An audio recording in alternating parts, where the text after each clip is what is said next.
ಅವನ ಹಸ್ತಸ್ಪರ್ಶದಿಂದ ಕುರುಡಿಗೆ ಕಣ್ಣುಗಳು ಬಂತು.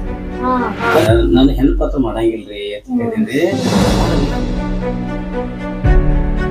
ಕಲೆಯ ಬಗ್ಗೆ ಆಸಕ್ತಿ ಯಾವ ರೀತಿ? ಅದು ಆವಾಗಿನ ಕಾಲಕ್ರಿ ನಮ್ಮ ಮನೆಯೊಳಗೆ ಒಂದು 10 ಪೈಸಾ ಸಿಗ್ತಾ ಇರ್ಲಿಲ್ಲ ರೀ. ಪ್ರಾಥಮಿಕ ಶಾಲೆ ಗುರುಗಳೇನು ಹೇಳಿದ್ರಂದ್ರೆ, ನಿಮ್ಮ ತಂದೆ ಮಾತು ಕೇಳಬೇಡ, ಹಠಕ್ ಮಾಡಿ ಏನ್ ಮಾಡಾಮದಿ, ನನ್ನ ಮಗ ಕಲಾವಿದ ಅಂತ ಹೇಳಿ ಅವ್ರಿಗೆ. ಎಲ್ಲರಿಗೂ ನಮಸ್ಕಾರ. ಸ್ಟಾರ್ ಪೀಪಲ್ ಕನ್ನಡಕ್ಕೆ ಹಾರ್ದಿಕವಾದ ಸ್ವಾಗತ ಸುಸ್ವಾಗತ.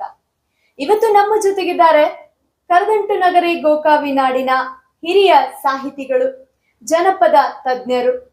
ಶ್ರೀಕೃಷ್ಣ ಪಾರಿಜಾತದಂತಹ ಸಣ್ಣಾಟ ದೊಡ್ಡಾಟಗಳನ್ನ ಕುರಿತು ಲೇಖನಗಳನ್ನ ಕೂಡ ಬರೆದಿದ್ದಾರೆ. ಸ್ವತಃ ಕೃಷ್ಣ ಕೊರವಂಜಿಯಾಗಿ ನಮ್ಮೆಲ್ಲರನ್ನ ರಂಜಿಸಿರುವಂತಹ ಹಿರಿಯ ಕಲಾವಿದರಾಗಿರುವಂತಹ ಶ್ರೀಯುತ ಈಶ್ವರ್ ಚಂದ್ರ ಬೆಟಗೇರಿ ಸರ್ ಅವರು. ಬನ್ನಿ ಇವತ್ತು ಅವರ ಕಲಾಲೋಕದ ಪಯಣವನ್ನ ಕೇಳೋಣ. ಸರ್ ನಮಸ್ತೆ. ನಮಸ್ತೆ. ಸ್ಟಾರ್ ಪೀಪಲ್ ಕನ್ನಡಕ್ಕೆ ತಮಗೆ ಹಾರ್ದಿಕವಾದ ಸ್ವಾಗತ ಸುಸ್ವಾಗತ. ಕೂಡ ಹಾರ್ದಿಕ ಸ್ವಾಗತ. ನಾಡಿನ ಹಬ್ಬ ರೀ, ನಾಗರ ಪಂಚಮಿ ಶುಭದಿನ ರೀ. ನಿಮ್ಮ ಪರಿಚಯವನ್ನ ನಮ್ಮ ವೀಕ್ಷಕರಿಗೆ ಮಾಡಿಕೊಡಿ. ನಮಸ್ಕಾರ ಪ್ರಿಯ ವೀಕ್ಷಕರೇ. ಇವತ್ತಿನ ಈ ಒಂದು ಸುಸಂದರ್ಭದಲ್ಲಿ ತಮಗೂ ಕೂಡ ನಾಗರ ಪಂಚಮಿ ಹಾರ್ದಿಕ ಶುಭಾಶಯಗಳನ್ನು ಕೋರ್ತಾರೆ. ನಾನು ಜಾನಪದ ರಂಗಭೂಮಿ ಕಲಾವಿದ ಸಾಹಿತಿ ಈಶ್ವರಚಂದ್ರ ಬೆಟಗೇರಿ 1958 ನವೆಂಬರ್ 1 ರಾಜ್ಯೋತ್ಸವದ ಶುಭ ದಿನ ತಂದೆ ಶಿವಪುತ್ರಪ್ಪ, ತಾಯಿ ಕಾಳಮ್ಮ ಇವರ ಪುಣ್ಯ ಉದರದಲ್ಲಿ ಬೆಟಗೇರಿ ಗ್ರಾಮ ಅಂತಂದ್ರೆ ಡಾಕ್ಟರ್ ಬೆಟಗೇರಿ ಕೃಷ್ಣ ಶರ್ಮ ಅವರ ಜನ್ಮಭೂಮಿಯೇ ನನ್ನ ಜನ್ಮಭೂಮಿ ಅಂತ ಹೇಳಿಕೆ ಹೆಮ್ಮೆ ಅನ್ನಿಸ್ತದೆ ರೀ. ಅಲ್ಲಿ ನಾನು ಪ್ರಾಥಮಿಕ ವಿದ್ಯಾಭ್ಯಾಸವನ್ನು ಪೂರ್ಣ ಮಾಡಿರಿ. ಆಮೇಲೆ ಮಾಧ್ಯಮಿಕ ಶಿಕ್ಷಣವನ್ನು ರ್ಯಾಂಗ್ಲರ್ ಡಿ.ಸಿ. ಪೌಟೆ ಅವರ ತಮ್ಮ ತಂದೆಯವರ ಹೆಸರಲ್ಲಿ ಚಿಂತಾಮಣಿ ಪೌಟೆ ಹೈಸ್ಕೂಲ್ ಮಮದಾಪುರ ಅಲ್ಲಿ ಮುಗಿಸಿ, ಆಮೇಲೆ ನನ್ನ PUC ಶಿಕ್ಷಣವನ್ನು ನಮ್ಮ S.T. ತೋಡ್ಕರ್ ಜೂನಿಯರ್ ಕಾಲೇಜ್ ಕಟಕೋಳದಲ್ಲಿ PUC ಮೊದಲೇ ವರ್ಷ, ಆಮೇಲೆ ದ್ವಿತೀಯ ವರ್ಷವನ್ನು JSS ಮಹಾವಿದ್ಯಾಲಯ ರೀ ಗೋಕಾಕದಲ್ಲಿ ಪೂರ್ಣ ಮಾಡಿ, ಆಮೇಲೆ ನಾನು ಅಕಸ್ಮಾತಾಗಿ ಒಂದು ಪೋಸ್ಟಲ್ ಡಿಪಾರ್ಟ್ಮೆಂಟ್ಗೆ ಅರ್ಜಿ ಹಾಕಿದಾಗ 18 ವರ್ಷ 6 ತಿಂಗಳಿಗೆ ಅದು ನೌಕರಿ ಬಂದ ಕಾರಣ ಆಗಿನ ಕಾಲಕ್ಕೆ ನಾನು ಧಾರವಾಡ ವಿದ್ಯಾಗಿರಿಗೆ ಅಲ್ಲಿ ಹೋಗಿ ಜಾಯಿನ್ ಆಗಿದೆ ರೀ. ಅಲ್ಲಿಂದ ಏನಾಯ್ತಂದ್ರೆ ಬೆಳಗಾವಕ್ಕೆ ಬಂದ್ರಿ. ಧಾರವಾಡದಿಂದ ಬೆಳಗಾವಲ್ಲಿ ಅಲ್ಲಿ ಮುಗಿಸಿಕೊಂಡು ನಂತರ ಸಂಕೇಶ್ವರ ಕೆರೆ ನಾನು ಒಂದು 4 ವರ್ಷ ಅಲ್ಲಿ ಸೇವೆ ಮಾಡಿದೆ. ಆಮೇಲೆ ಅಲ್ಲಿಂದ ಗೋಕಾಕಕ್ಕೆ ವರ್ಗವಾಗಿ ಬಂದೆ. ಇಲ್ಲಿ ಬಂದ ನಂತರ ರೀ ಇಲ್ಲೊಂದು 28 ವರ್ಷಗಳ ಒಂದು ಸುದೀರ್ಘ ಸೇವೆಯನ್ನು ಮಾಡಿದೆ.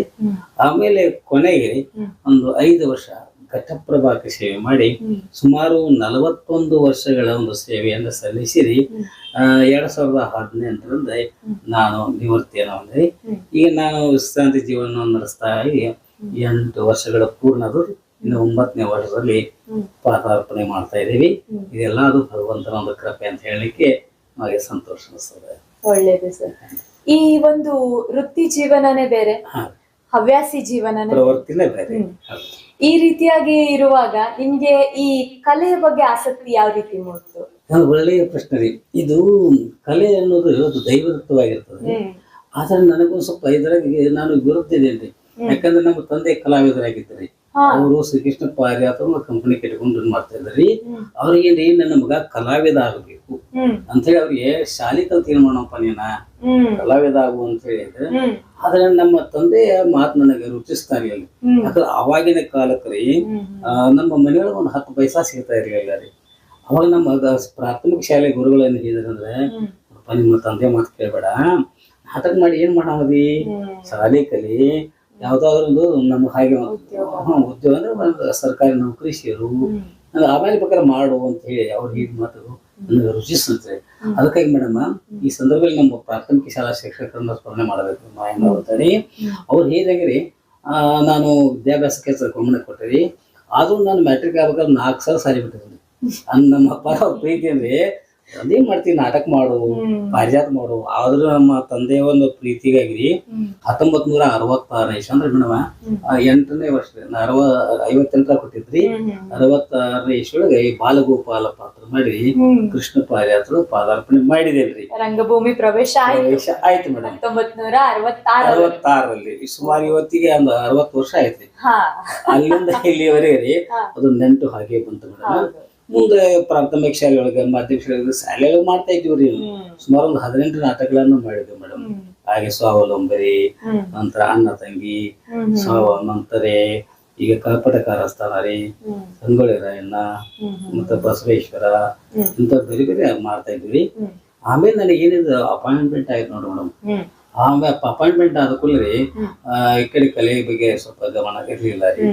ಆದ್ರೆ ಏನಾಯ್ತ್ರಿ, 1982ನೇ ಇಸ್ವಿಗೆ ಸಂಕೇಶ್ವರದಿಂದ ರೀ ವರ್ಗಾವಣೆಗೊಂಡ್ರಿ ಗೋಕಾಕಕ್ಕೆ ಬಂದಾಗ ಇಲ್ಲಿ ನಮ್ಮ ಅಪ್ಸರಾ ಹೋಟೆಲ್ ಅಂತ ಇರ್ತಾರೆ, ಅಲ್ಲಿ ಪಕ್ಕದಲ್ಲಿ ಬರ್ಬರಿ ಅವರು ಅಂತ ಹೇಳಿ ಗುರುಸಿದ್ದಪ್ಪ ಬರ್ಬರಿ ಅಂತ ಹೇಳಿ ಅವ್ರ ಮುಂದೆ ಅಂಗಡಿ ಇರ್ರಿ, ಹಿಂದ್ಗಡೆ ಅವರು ಸಿದ್ಧಾರ್ಥ ಒಂದು ಆಶ್ರಮ ಮಾಡಿಕೊಂಡು ಭಜನೆ ಮಾಡ್ತಾ ಇದ್ರಿ. ಇಲ್ಲಿ ಏನಾಯ್ತು ಮೇಡಮ್, ನಮ್ಮ ಗೋಕಾಕದ ಕದಂಟಿನಷ್ಟೇ ರೀ ಸತ್ಯವಾನ ಸಾವಿತ್ರಿ ಅನ್ನುವಂತ ಒಂದು ಬಯಲಾಟ ಪ್ರಸಿದ್ಧ ರೀ. ನಾಗನಾಥ ಬಯಲಾಟ ಸಂಘದ ಕಲಾವಿದರೆಲ್ಲ ಮಾಡ್ತಾ ಇದ್ದಾರೆ. ಅವರೆಲ್ಲ ಒಂದೇ ರಿಲೇಷನ್ ಇದ್ದವ್ರಿ. ನೋಡ್ರಿ, ಮನುಷ್ಯಾಗ ಸ್ವಲ್ಪ ಏನಾರ ಆಗಿದ್ರೆ ಅವಾಗ ಅವರೇ ಸಾವಿತ್ರಿ ಪಾತ್ರ ಮಾಡೋರು ಅಲ್ಲಿ ಬಿಟ್ಟು ಬೇರೆ ಕಂಪನಿ ಮಾಡಿದ್ರು. ಅವರು ನಮ್ಮ ಈ ಸಿದ್ದೇಶ್ವರ ಇದು ಭಜನಾ ಮಾಡ್ತಾ ಇದ್ರಲ್ರಿ, ಸಿದ್ದಾರ್ಥ ಭಜನಾ, ಅಲ್ಲಿ ಇವರು ಭಜನಾ ಮಕ್ಕಳು ತಾಲೀಮ್ ಮಾಡ್ತಾ ಇದ್ರಿ. ನಾನು ನಮ್ಮ ಮಗ ರೀ 1982ನೇ ಇಸ್ವಿ ನಾನು ಮೊದ್ಲೇ ಮಗ ಹುಟ್ಟಿದ್ರಿ.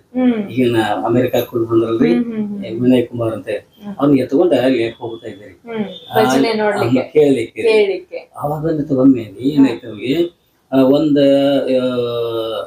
ಗಣೇಶ ಚೌತಿ ಬರ್ತದಲ್ಲ, ಅವಾಗ ಮನರಂಜನೆ ಸಾಧನಗಳು ತಂದ್ರ ಮೇಡಮ್ ರೇಡಿಯೋ ಒಂದಿತ್ರಿ.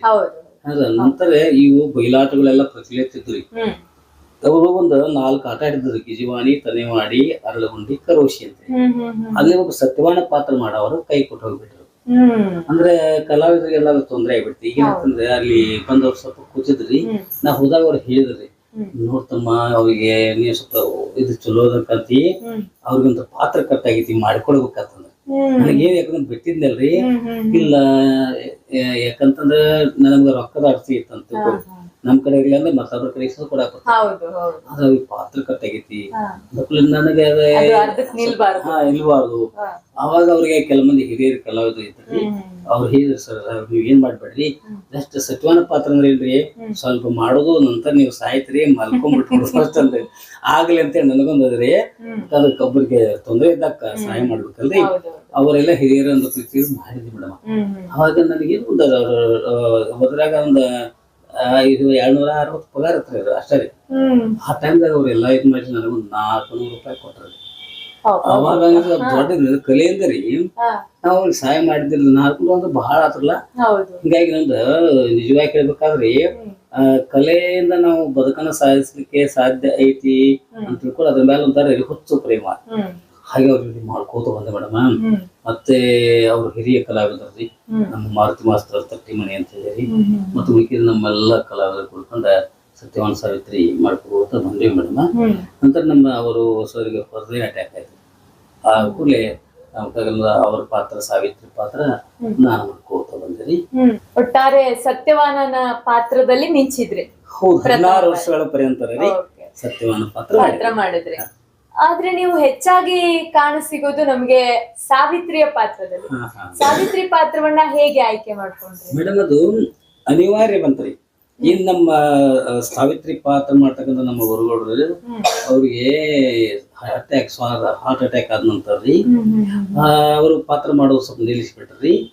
ಒಂದು ಆಕಾಶವಾಣಿ ಅಂದ್ರೆ ಒಂದು ನಮಗೆ ರೆಕಾರ್ಡಿಂಗ್ ಬಂದ್ಬಿಟ್ರಿ. ಆಕಾಶವಾಣಿಗೆ ರೆಕಾರ್ಡಿಂಗ್ ಅಂದ್ರೆ ಅವಾಗ ಸ್ವಲ್ಪ ಒಳ್ಳೆ ಸಂಭಾವನೆ ಕೊಡ್ತಾ ಇದ್ರಿ. ನಮ್ಮ ಕಲಾವಿದರೆಲ್ಲ ಏನು ಓದ್ತಾ ಮೇಡಮ್ ರೀ, ಸರ್ ನಾನು ಹೆಣ್ಣು ಪಾತ್ರ ಮಾಡಂಗಿಲ್ರಿ ಅಂತ ಹೇಳಿದ್ರಿ. ಆದ್ರೆ ಹಂಗಿಲ್ಲ ರೀ, ಈಗ ಆಕಾಶವಾಣಿ ಒಳಗ ಅಲ್ಲೇ ನೀವೇನ್ ಸಾರಿ ಹುಡುಗಬೇಕಾಗಿಲ್ಲ, ಏನಿದಿಲ್ಲ, ಬರೀ ಮಾತುಗಳನ್ನ ಒಪ್ಸೋದಿರ್ತೈತಿ. ಇದೊಂದು ಪಾತ್ರ ಅಲ್ಲಿ ಮಾಡಿಬಿಡ್ರಿ ಅನ್ನಂತ ನೋಡೋ ಅನ್ಕೊಂಡ್ರಿ. ಕಲೆ ಕಟ್ಟಾಗೈತಿ ಬಿಟ್ರೆ ಮತ್ತೆ ಸಂಭಾವನೆ ಅವ್ರು 8,000 ಕೊಡ್ತದ್ರಿ. ದೊಡ್ಡ ಅಮೌಂಟ್ ಅಲ್ರಿ. ಹಿಂಗಾಗಿ ಅವ್ರ ಪ್ರೀತಿಗಾಗಿ ಸರ್ ನಾವು ಏನಾಯ್ತಂದ್ರ ಅವತ್ತು ಆಕಾಶವಾಣಿ ಒಳಗ್ರಿ ಸಾವಿತ್ರಿ ಪಾತ್ರ ಮಾತು ಒಪ್ಪಿಸಿದ್ರಿ. ಆಮೇಲೆ ಅನಿವಾರ್ಯ ಆಯ್ತು ಹಿಡಕಲ್ ಅದು ಬರ್ತದೆ ನೋಡ್ರಿ, ನಮ್ಮ ಹಾರೋಗಿರಿ ಹಿಡಕಲ್. ಅಲ್ಲಿ ಒಬ್ರು ಪ್ರಾಥಮಿಕ ಶಾಲೆ ಶಿಕ್ಷಕರು, ಒಬ್ರು ಹಿರಿಯರು, ಕೃಷ್ಣಪ್ಪ ಹಿರಿಯಾತ ಕಲಾವಿದ್ರೆ ಅವ್ರೊಬ್ಬರು ಬಂದ್ರಿ, ನಮ್ಮಲ್ಲಿ ಸಾವಿತ್ರಿ ಆಡ್ಬೇಕಂತೇಳಿ ನಮ್ಗೆ ಒತ್ತಾಯ ಮಾಡಿದ್ರಿ.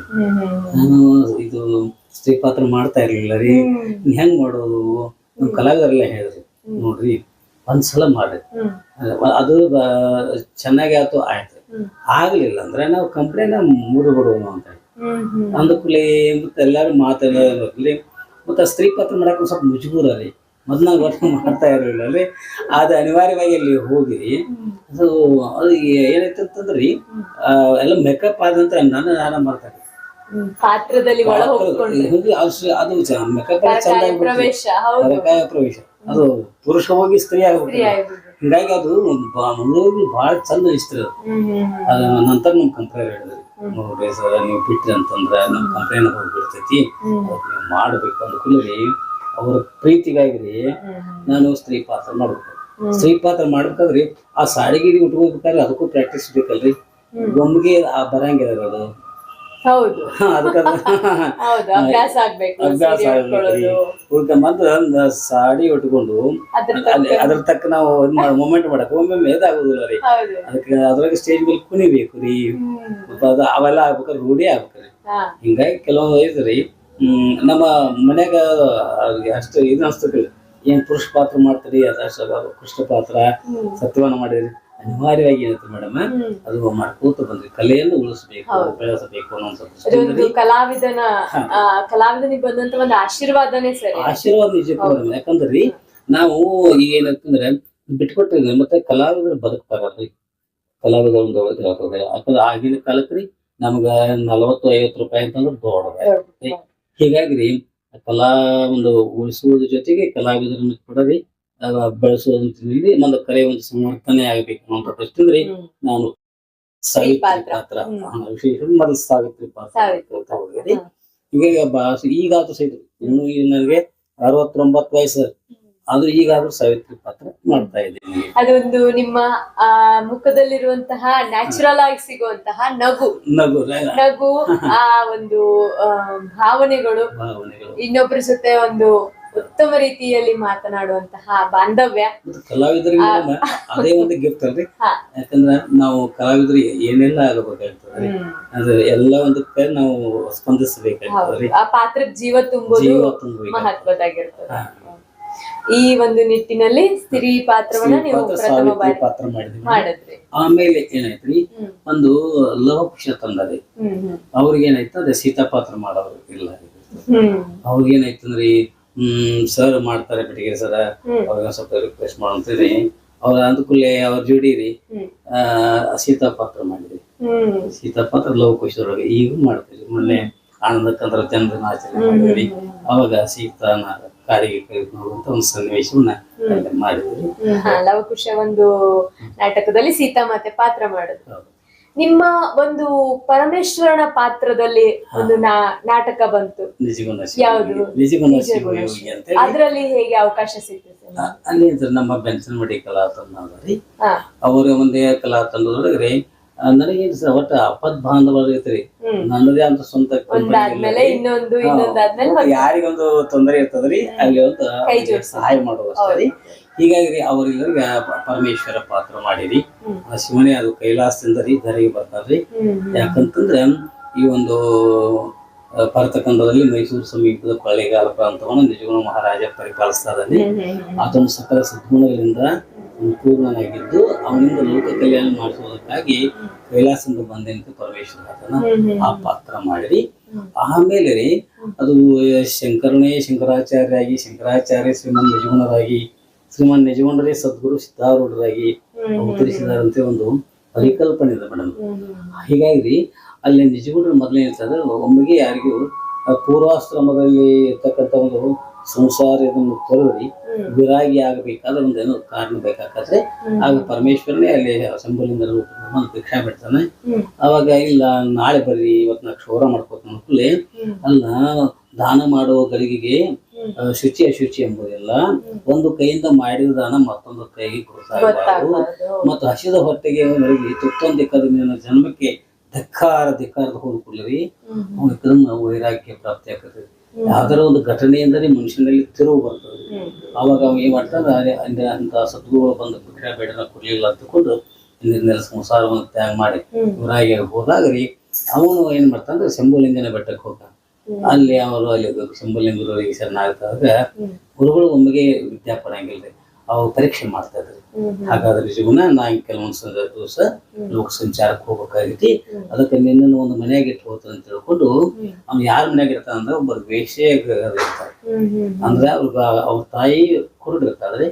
ಈಗೊಬ್ಬರು ಆಕೆನು ವೇಶ್ಯಾವಟಿಗೆ ಮಾಡಿಲ್ಲ ಮಾಡಿದ್ರಿ, ಆದ್ರೆ ಏನ್ರಿ ಅವ್ರು ಅದರ ಹುಟ್ಟಿದಾರೆ ಅಷ್ಟೇ. ನಂತರ ಅವರು ಅವ್ರ ಕಡೆಯಿಂದ 50 ರೂಪಾಯಿ ಇಸ್ಕೊಂಡು ಇವನ್ನ ಅಡವಿ ಇಟ್ಟು ಹೋಗ್ಬಿಡ್ತಾರೆ ನಿಜಗುಣದಿಂದ ಪರೀಕ್ಷೆ ಮಾಡಿಸ್ಕೊಳ್ಳಿ. ಅಲ್ಲಿ ವೇಶ್ಯಾಗ್ರಹ ನೋಡ್ರಿ ಎಷ್ಟಾದ್ರೂ ಮಹಾತ್ಮ ರೀ. ಆ ತಾಯಿ ಒಂದು ಎಣ್ಣೆ ಸ್ನಾನ ಮಾಡ್ತಾರಲ್ರಿ, ಹಂಗ ಎಣ್ಣೆ ಹಚ್ಚಿ ತಿಕ್ಕುವಾಗ್ರಿ ಅವನ ಹಸ್ತಸ್ಪರ್ಶದಿಂದ ಕುರುಡಿಗೆ ಕಣ್ಣುಗಳು ಬಂದ್ಬಿಡ್ತಾವ. ಕಣ್ಣುಗಳು ಬಂದ ಕೂಡಲೇ ಅವ್ರಿಗೆ ಸಂತೋಷ ಆಗ್ತದ್ರಿ.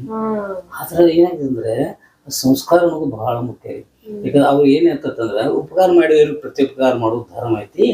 ಮತ್ತ ಇವ್ರು ಹಸ್ತಸ್ಪರ್ಶದಿಂದ ನಮ್ಮ ಕಣ್ಣುಗಳು ಬಂದು ಏನ್ ಮಾಡಬೇಕು ಅಂತೇಳಿ ಮಗನ್ ಕೇಳ್ತಾಳಕ್ಕೆ.